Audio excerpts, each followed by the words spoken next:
Ok. Cordial saludo, amigas y amigos. Una vez más aquí en Tercera Raíz TV. Traemos una invitada, diría yo, de lujo. Una invitada fashion, pero también con semblante, tendencia y estilo europeo. Para hablar de esta invitada especial, aquí en Tercera Raíz, vamos a reconocer y a traer también a la memoria a otra mujer maravillosa. Ella es escritora, es del continente africano y viene generando una memoria maravillosa a través de esas letras. Y una de sus frases que siempre despeja y utiliza cuando va a pronunciarse ante un auditorio es una de tantas como estas. La raza no existe para ti porque nunca ha sido una barrera. Los negros tenemos elección. Chimamanda Ngozi.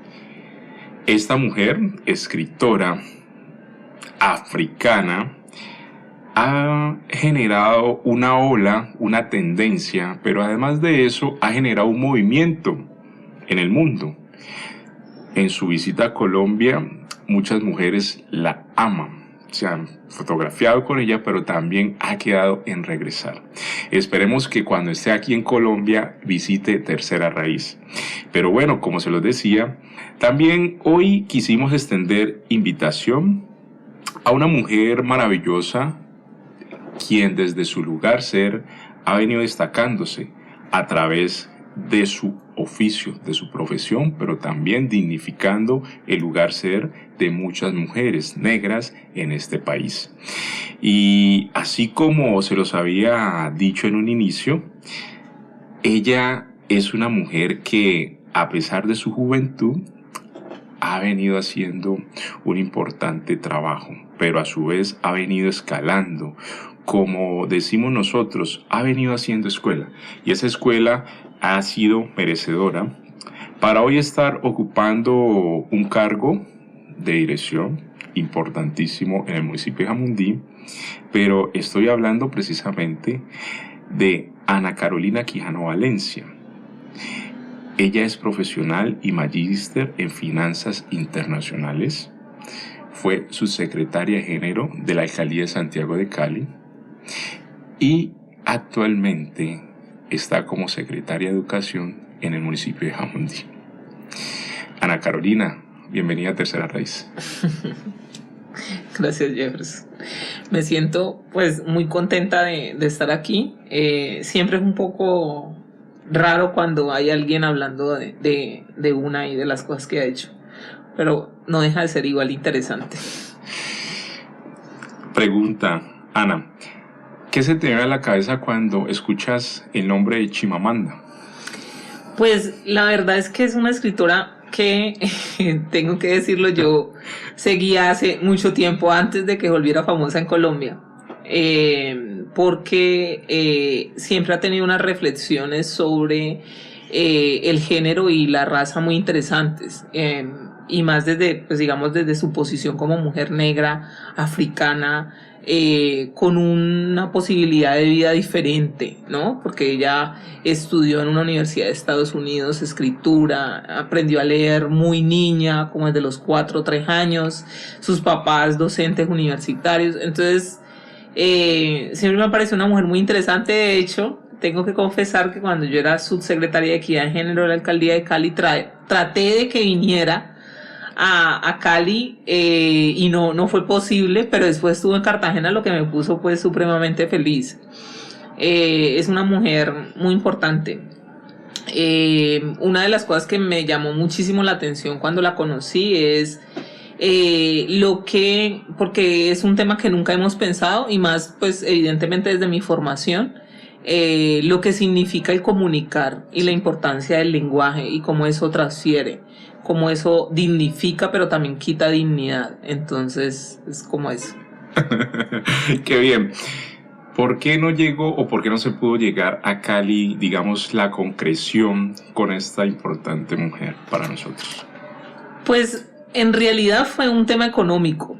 Porque ¿pedía mucho dinero o costaba mucho traer a Chimamanda? No era eso, sino que pues ella tiene, evidentemente es una persona reconocida, famosa, tiene unos estándares que lamentablemente pues no podíamos cumplir. Sí. Desde la subsecretaría estábamos trabajando en un evento pues con muchos temas gestionados. Sí, eso quiere decir, Ana, disculpa, te interrumpo, que esa secretaría o la secretaría no genera recursos o no tiene recursos para financiar proyectos, especialmente para la mujer.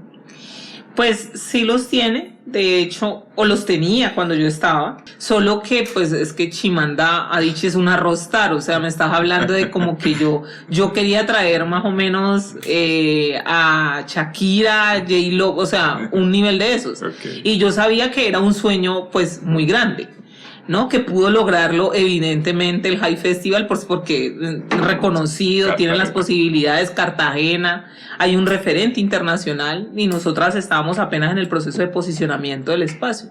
Era eso. ¿Qué pasa si nos comprometemos a traer a Chimamanda para este año a Colombia? Pues si la vamos a traer en Colombia sí, es para llevarla a Jamundí. Nos comprometemos a traer a Chimamanda y llevarla a Jamundí. Si eso es posible, nosotros estamos, digo yo, hablando aquí en nombre del gobierno de la ciudadana y los ciudadanos, estaríamos listos para recibirla. Es una mujer que podría inspirar muchísimo en el territorio. Jamundí es un municipio con una riqueza étnico-cultural muy importante. Muy bien, a eso nos vamos a comprometer, Ana. Bueno. Seguro que sí. Que sea un hecho. Y como va a ser un hecho, te invito para que brindemos por tus éxitos, por lo que te espera el universo y por lo que estás representando desde el municipio de Jamundí para las mujeres negras. Salud. Salud. Bueno, Ana, esto es cortesía y fue a la familia, un postre de la casa también, y bueno, con mucho gusto, puedes probar. Sabemos que Gracias. te gusta comer bastante. Pues bastante, decirlo. no sé. Hay gente que dice que como poquito, tengo que decirlo. Solange dice siempre que como muy poquito, pero digamos que depende de percepciones. ¿Quién es Solange? Es una persona muy cercana a mí. Uh-huh. Mi amiga, parte de mi equipo de trabajo. Entonces pasamos mucho tiempo juntas. Ok, bien. Vamos a pasar a otra pregunta. Un poco, digamos, en tu trabajo que hoy ejecutas. ¿Por qué crees que hoy Jamundí no tiene instituciones universitarias? ¿Y qué está haciendo el gobierno de la ciudadanía y los ciudadanos para eso? Pues mira, yo pienso que Jamundí es un municipio en el que y Andrés, el alcalde, que además es una persona que conozco hace muchísimos años, muchos años, son 10, 11 años, atrás 12 años, siempre habíamos reflexionado sobre esto, pero evidentemente yo estaba en otros escenarios profesionales que no era ese y no podía vivirlo tan cercanamente como lo vivo hoy, que hoy lo puedo reconocer junto con él, y es Jamundí ha sido un municipio dejado prácticamente a, digamos, pues al vaivén de las circunstancias y de las situaciones, donde se ha invisibilizado la riqueza del municipio, de sus gentes y de las potencialidades que tiene. Entonces siempre ha sido visto como el municipio, como el último del valle. De hecho, el alcalde tiene un... chiquito. Sí, y de hecho el alcalde tiene un dicho muy interesante, y es que cuando él iba a reuniones le decían, es que Jamundí es el último del valle, y él le decía, no, mire bien el mapa, es el primero del valle, es el primero por el que usted entra. Correcto. Y pasa por el Cauca. Claro. Entonces, como también eso pues ha calado en la mente de la gente. Y no es que sea un municipio chiquito, porque de hecho Jamundí en dimensiones y en tamaño territorial puede tener casi, no sabría exactamente, pero es casi el tamaño de Cali. Es un municipio al que nunca nadie ha creído en la potencialidad y en las posibilidades que tiene. Bien. ¿Cómo llega Ana Carolina Quijano a la Secretaría de Educación del municipio de Jamundí? Bueno, yo llego por la confianza de las amigas y de los amigos y por todo el tiempo transitado en lo público. Cuando yo salí de la Subsecretaría de Equidad de Género, me fui a estudiar a Estados Unidos. A mi regreso tuve un pequeño paso por la presidencia de la República, 6 meses, estuve ahí acompañando temas de género. Y cuando estaba en presidencia de la República me llamó el hoy alcalde de Jamundí, amigo además cercano, él y su esposa, su compañera Gina, y me dijo, ve, queremos que te vengas a trabajar a Jamundí. Y yo ya había expresado ante otro amigo muy cercano que tengo allá, Duvalier, Sí. que yo quería en algún momento estar en un espacio de Ministerio de Educación, posiblemente, y que me interesaba como ir migrando y fortaleciendo el trabajo y el conocimiento que habíamos tenido en el tema de género. Y me dijo, cuando él me dijo, es para que estés en la Secretaría de Educación, pues yo sentí que tenía, pues yo creí o sentí que tenía un propósito, que era que tenía que estar ahí. Y pues renuncié a presidencia y me fui a trabajar a Jamundí. Lo cual mucha gente puede creer que es una locura absoluta, pero yo me siento muy contenta y muy tranquila con la decisión que tomé. Pienso que era importante para mí estar en ese escenario. Conocer más cercanamente a Jamundí, pues porque estuve en cercanías, como lo decía ahora, de manera diferente por el hoy alcalde que en su momento fue concejal. Sí.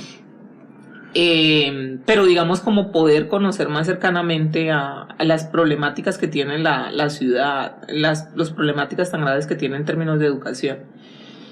Y como siempre yo creo que al final uno pues que ha decidido estar en el servicio público por vocación, pues siempre llega a los espacios por confianza, ¿no?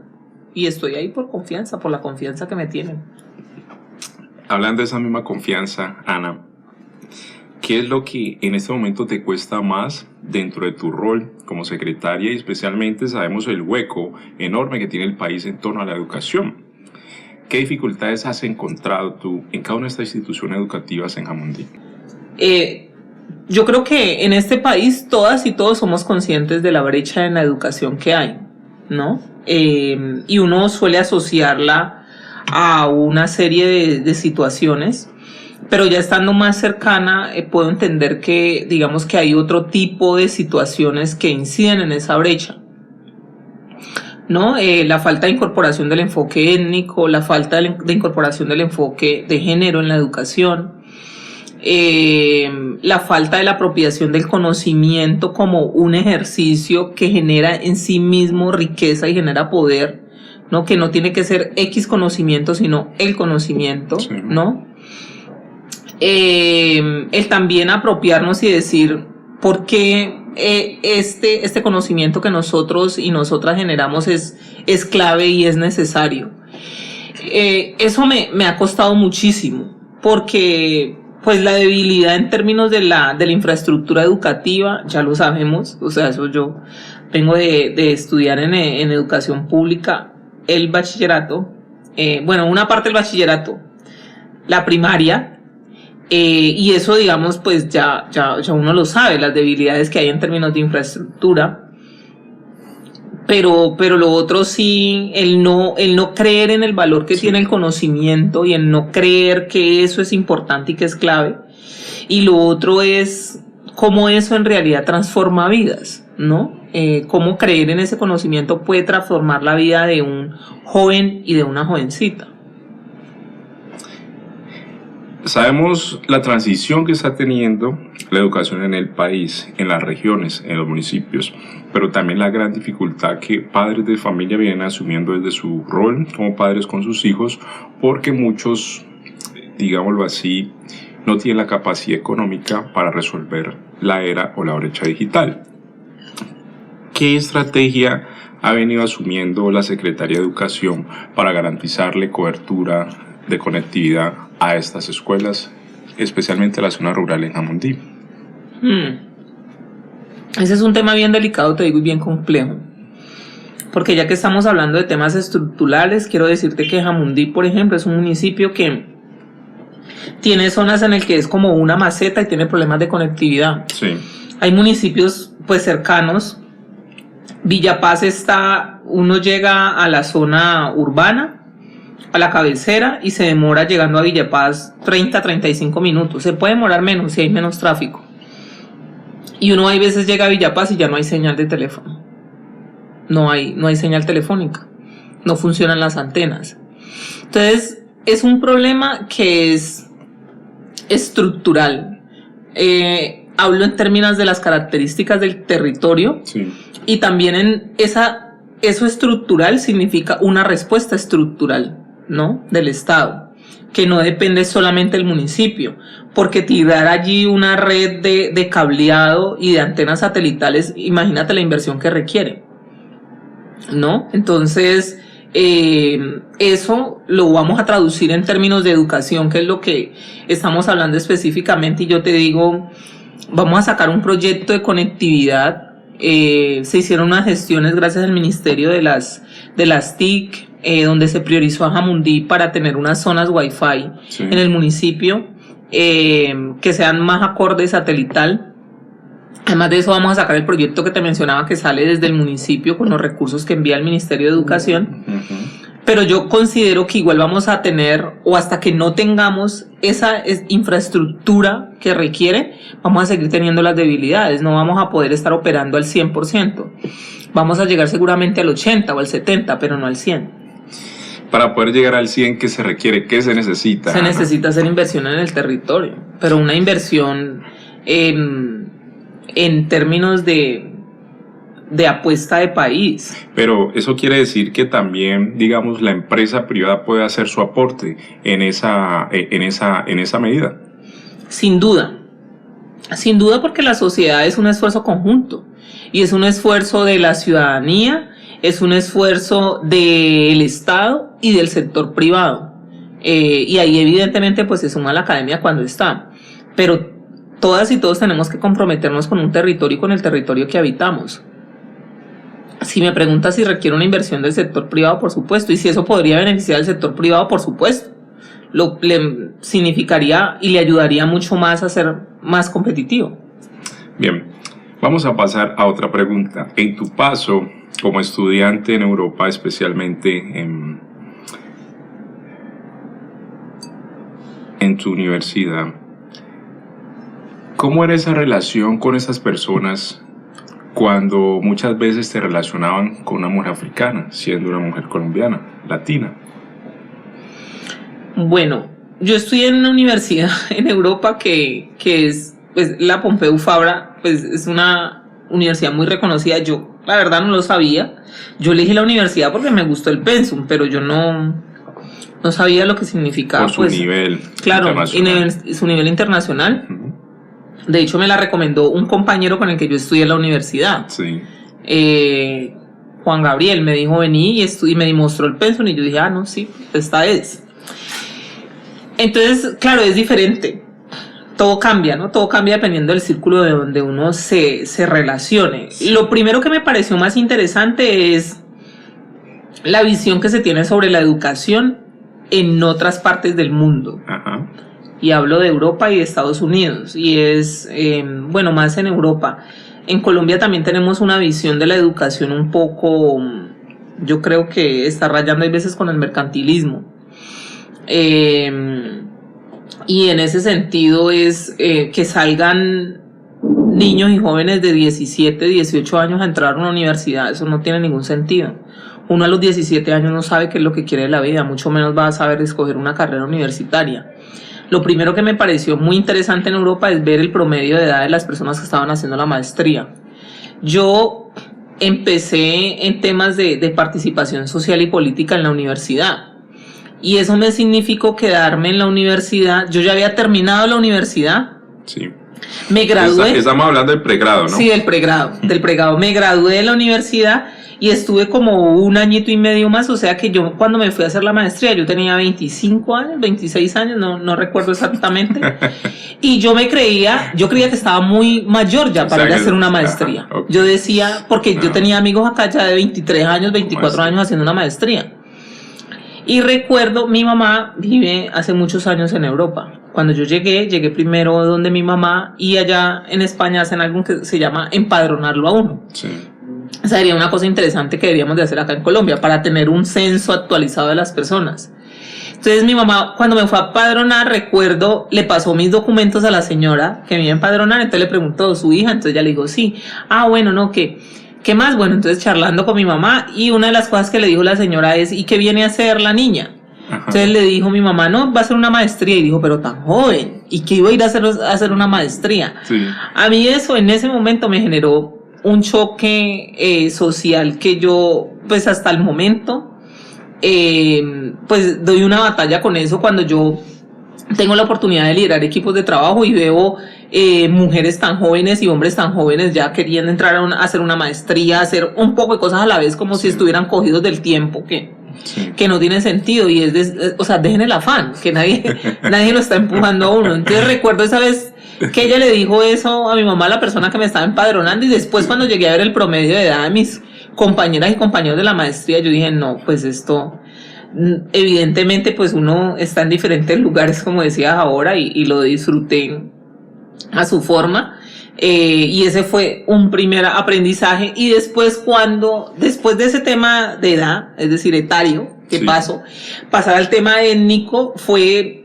por supuesto interesante, porque hay una discriminación más con las personas mestizas en España. Sí. No sé, muchas personas no podrán no coincidir conmigo, pero considero yo que hay una discriminación más con las personas mestizas en España que una discriminación con las personas afro o negras en España. Pero eso también da un nivel de desconocimiento, porque en Europa, pues yo sé, todas y todos creemos que es la cuna del universo y de la humanidad, pero también hay nivel de desconocimiento. Y la gente no conoce, por ejemplo, Latinoamérica, no sabe cuáles son los países de Latinoamérica, y muchísimo menos saben la población que habita en Latinoamérica. Entonces, cuando yo decía que era colombiana, sí. Cuando me preguntaban, porque hay veces la gente no me preguntaba, sino que lo asumía. Correcto. Entonces quizás me decían, por la elegancia, el porte, no sé. No, pues no sé, no, pero me hizo normal, ¿no? Y me decían, en Colombia hay gente negra, y yo, obvio, les decía, pero el tema era que también los africanos y las africanas me preguntaban por eso, porque me encontraba africanos en el metro y me empezaban a hablar. Okay. Y hay veces me hablaban en los idiomas nativos, que no son, pues digamos que no era inglés o francés, sino en el idioma nativo de una tribu, asumiendo pues que yo podía responderles. Claro, cuando yo, pero, ¿perdona? Ajá. Y me decían, ¿tú de dónde eres? Entonces, varias veces me pasó, y yo soy colombiana. ¿Tú no eres colombiana? Me decían. Y yo, sí, yo nací en Colombia, mis papás nacieron en Colombia. Sí. Y cuando mi mamá vive en una isla que es un territorio español, pero queda cerca, eso es África, la África no es subsahariana, pero es cerca de África. De hecho, Senegal está a 45 minutos en avión, y allá también me pasaba muchísimo, porque allá hay mucha población africana. Sí. Y me decían, pero tú no eres tú no eres colombiana. Yo, sí, y me decían, ¿por qué hablas también español? Y yo, porque en Colombia hablamos español. No lo creía. No me creía. Ana, ¿por qué crees que colocamos siempre a los europeos en un pedestal? Yo pienso que en general siempre creemos que es mucho más inteligente, mucho más aterrizada una persona o una sociedad que está alejada de nosotros, porque nos es más difícil entender toda la irracionalidad que vivimos acá, y creemos entonces que en otras partes del mundo no se vive esa irracionalidad. Pero igual nos pasa eso como seres humanos, ¿no? Cuando uno se compara con otro ser humano, uno siempre piensa que la otra persona es mejor que uno, siempre hace un juicio de valor. Entonces yo pienso que es por eso. En tu paso por Europa, teniendo condiciones para seguir viviendo allá y laborando, ¿por qué decides regresarte a Colombia? No, aún no lo sé. Estoy buscando todavía esa respuesta. Sí, es una pregunta que me hace mucho la gente. No sé por qué decidí regresarme a Colombia. Sentí que era lo correcto de hacer. Sentí que tenía que construir en mi país. Fue como eso. Como docente, ¿cuál ha sido ese consejo a esos niños, niñas, jóvenes, para que sean un referente y a través, digamos, de su escasez económica puedan surgir, salir adelante? Bueno, lo primero es decirles que no hay límites para lo que uno cree y para la posibilidad de construcción y el esfuerzo que uno haga. Es decir, si uno se pone un propósito, lo puede alcanzar. Lo otro es decirles que no hay buenas elecciones o malas elecciones de carrera, porque es un tema que los pone, la verdad, y las pone muy ansiosas. Que al final uno tiene que hacer lo que le gusta, tratar de hacerlo bien y destacarse en eso. Y lo otro es que no tienen afán. Que lo importante es que hagan cosas que les sumen valor. Y hay una cosa que puede sonar un cliché, que lo dijo Steve Jobs en su momento, y es que todos los puntos se unen y se conectan de todo lo que uno ha aprendido, y eso yo creo que pues sentimos todas y todos. Al final eso es lo que pasa. Si usted sale del colegio y no entra de una a la universidad, sino que se pone a estudiar un idioma y se pone a trabajar, eso le va a servir cuando usted elija una carrera universitaria. Muy bien, como experta en finanzas, ¿qué opinas del capitalismo? Bueno, yo no diría que soy experta, mal haría yo en decir que soy experta, además porque no me dediqué fugazmente a la carrera, lejos de experta, pero ¿qué pienso del capitalismo? Pienso que es un modelo que evidentemente funciona mucho para unas personas y no funciona mucho para otras personas. Pero es un modelo y hemos dejado pues que ese modelo nos dictamine la vida, pero es eso, es un modelo. En ese mismo modelo y en tu paso por los Estados Unidos de Norteamérica, ¿cómo fue esa relación con esos otros hombres y mujeres afroamericanos? Esa es una reflexión interesante, porque la concepción, después de vivir en Europa, yo viví en Europa 2 años, 3 años, regresar aquí, evidentemente pues por las posibilidades que me dio mi mamá de estudiar y las posibilidades económicas, he tenido la oportunidad de conocer otros países y después irme a vivir a Estados Unidos a estudiar. Además llegué a estudiar a una universidad.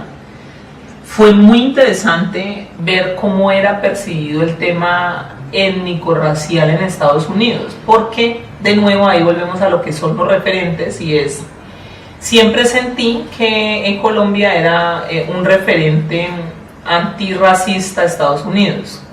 Sí. Y estar allá me hizo darme cuenta de algo que una vez dijo Aurora, que yo no le había parado mucha atención a Aurora Vergara, y es, dijo que no era que en Estados Unidos no existiera racismo, sino que había un reconocimiento de ese y había unas acciones que tomaba y que hacía la ciudadanía y que hacía la sociedad. Yo creo que lo clave de vivir allá y de relacionamiento con hombres y con mujeres fue entender eso. ¿Te sentiste racializada en algún momento? Sí, claro, ¿no? Y además, más como mujer latina.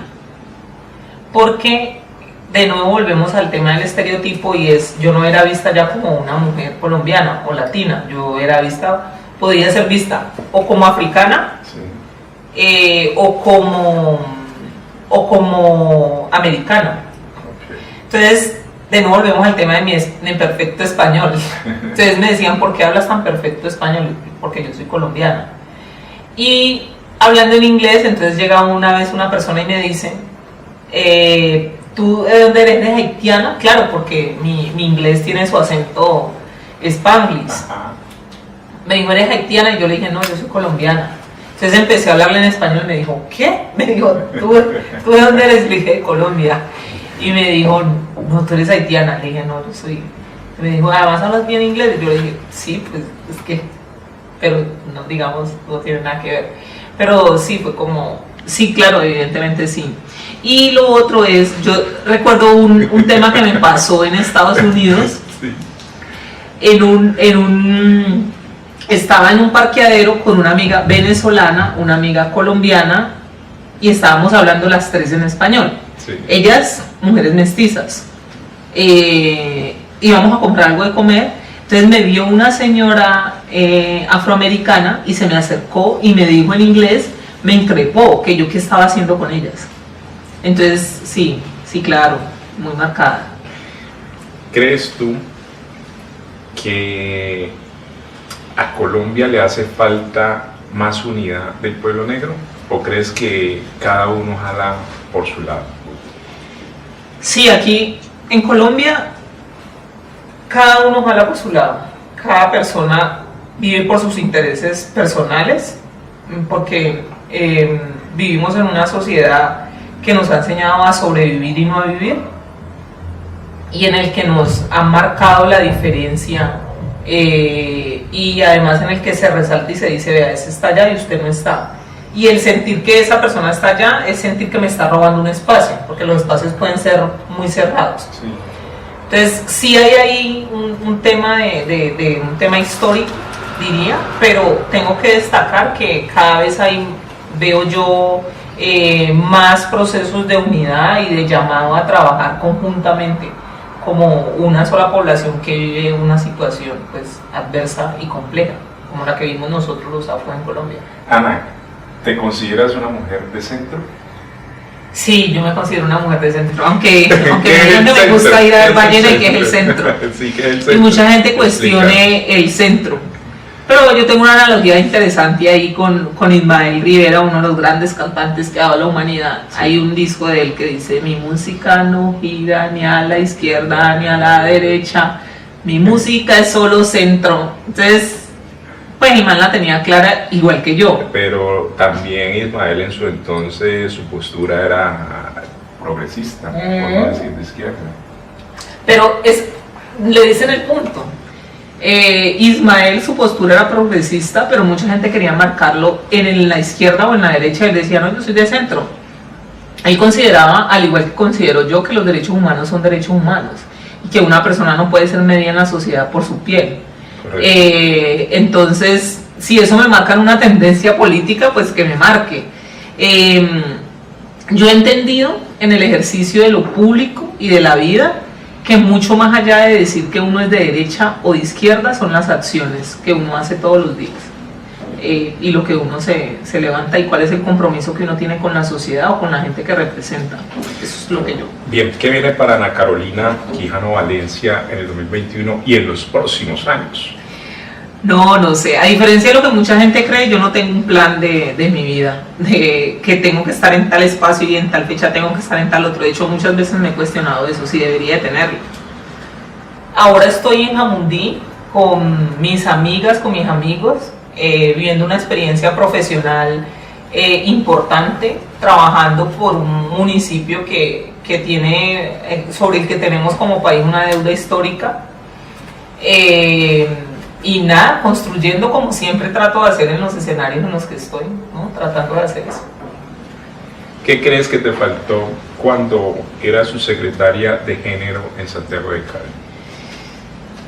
Lo que me faltó en la Subsecretaría de Equidad de Género fue dejar el proceso y todo lo que construimos ahí con el equipo de trabajo que estaba tan fuertemente arraigado, casi como ley constitucional, para que no tuvieran la posibilidad de retroceder, porque ese retroceso es el retroceso de los avances de los derechos de las mujeres en el municipio, y eso sí me duele muchísimo. ¿Qué opinas que hoy la nueva secretaria de Género de Santiago de Cali sea una mujer negra?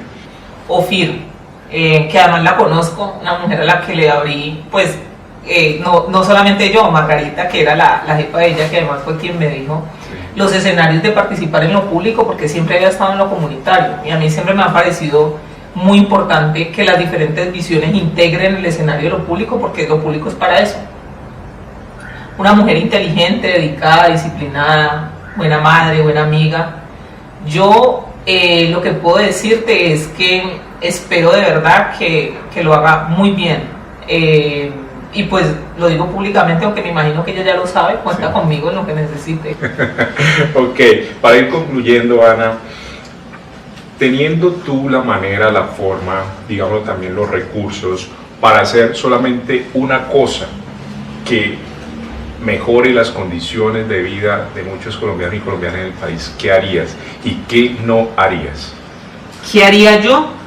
Yo haría una reforma de la educación en este país. Y puede sonar a cliché y puede sonar porque estoy aquí y digo aquí en la Secretaría de Educación de Jamundí, pero si no hacemos un tema de transformación de la educación en este país, de la educación primaria, de la educación básica, de las oportunidades que eso da, vamos a seguir teniendo los mismos conflictos y problemas sociales que tenemos en la formación, es decir, en la crianza de las hijas, de los hijos, y además de eso en el cierre de la brecha de las oportunidades para poder hacer esto que se denomina movilización social. Yo haría eso. ¿Qué no haría en este país? ¿Qué no haría? Sería seguir explotando de la manera como lo hemos hecho los recursos naturales. Eso no lo haría. Ese es un error. Ana, ¿qué opinas de la educación privada? Yo pienso que la educación privada no está mal. Pienso que la educación privada puede coexistir con la educación pública. En la sociedad y en la naturaleza del mundo se nutre con lo diferente. Lo que va a existir en la educación pública no es lo mismo que va a existir en la educación privada. El problema radica en creer que o en que pase por la educación privada la posibilidad de oportunidades para los niños y las niñas. Ese es el gran problema. Gracias por venir a Tercera Raíz. Muchas gracias por la invitación. Bueno, no creo que siempre así de simple, ¿verdad? No, de hecho... O de parca. No, de hecho siempre me dicen que yo soy muy seria, dice la gente. ¿Y por qué? No sé, yo... Siempre me han cuestionado eso, es algo que muchas personas me cuestionan, que por qué no sonrío más. ¿Tu novio también te cuestiona? No hay quien no tiene nada que cuestionar, además porque no existe, pero no, yo pues no sé, soy seria. Ok, una vez más, amigos y amigas, llegamos a su programa, al final de su programa, Tercera Raíz TV. Recordarles que hay que buscar el corazón desde la raíz. Hasta pronto.